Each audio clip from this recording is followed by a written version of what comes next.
Goeiemôre, Dok Matt wat praat.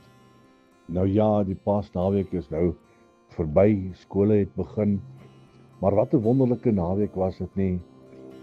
Begin donderdag aand, Getsemane, Vrydagoggend die kruisiging en so die naweek deurgegaan en tot en met die opstanding van Jesus.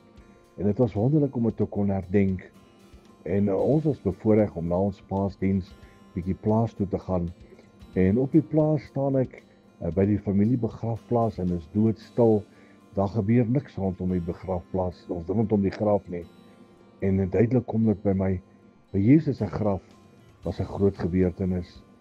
Die grafsteen was weggerol. Jesus het uit die dode opgestaan en hy leef.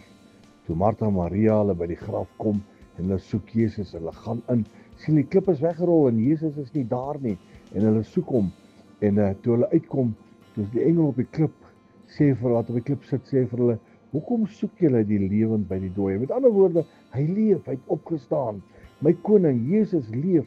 Ek is so dankbaar dat ek hom ken as 'n lewende God, die onveranderlike God, die God wat red, genees en doop met sy soete gees, die God wat situasies kan verander, wat sorg en voorsien, my Jesus, en daarvoor is ek so dankbaar dat hy opgestaan het en leef, en ook so in my binneste leef.